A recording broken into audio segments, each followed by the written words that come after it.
বাবা একটু সুস্থ হওয়ার পর কোর্টে মামলা করলেন সম্পদ ফিরে পাওয়ার জন্য। বাবা অযথা মামলা করেছেন, কারণ বাবার সম্পদ ওই মহিলাকে রেজিস্ট্রেশন করে দিয়ে দিয়েছেন এবং তিনি ওনার নামেই নামজারি করে ফেলেছেন।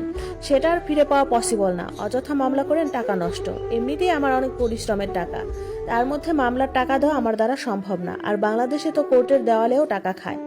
যাক, সে বিষয়ে কিছু বলতে চাই না। আমার ছেলেকে এর মধ্যে কলেজে ভর্তি করিয়েছি। সে গ্রামের ছোট ছেলে মেয়েদের পড়াতো। সেখান থেকে মোটামুটি তার পকেট খরচ, খাতা কলম খরচ উঠতো। এর মধ্যে আমার ফুপুর স্বামী মারা যায়।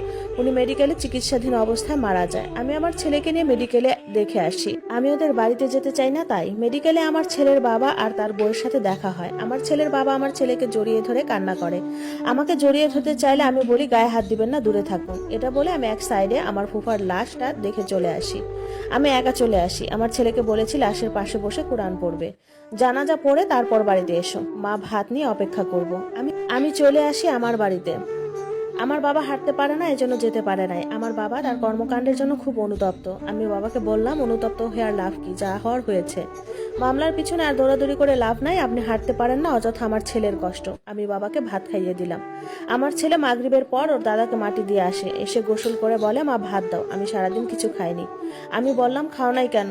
মা, তুমি বলেছো যে ভাত নিয়ে অপেক্ষা করবে, এই জন্য। আমি ছেলেকে ভাত দিলাম খেতে। আমার ছেলে ভাত খেতে খেতে আমায় বলল, আজকে আমাকে বাবা থাকতে অনেক জোর করেছে। আমি থাকিনি, কালকে আবার যেতে বলছে। পরের দিন আমি আর স্কুলে গেলাম না। আমি ফুফুদের বাড়িতে ভাত পাঠাবো 20 জনের, এজন্য আর যাইনি। আমি দুপুরের আগে আগে মুরগির ঝোল আর তিতা করলা ভাজি, সাদা ভাত রান্না করে ছেলেকে দিয়ে পাঠিয়েছি। আমি যাইনি, আমার যাওয়ার ইচ্ছেও নেই। এর মধ্যে শুনি আমার ছেলেকে তার দাদা কিছু জায়গা জমি লিখে দিয়ে গেছে। এটা নিয়ে আমার ছেলের বাবা আর তার বউ অনেক ঝামেলা করতেছে।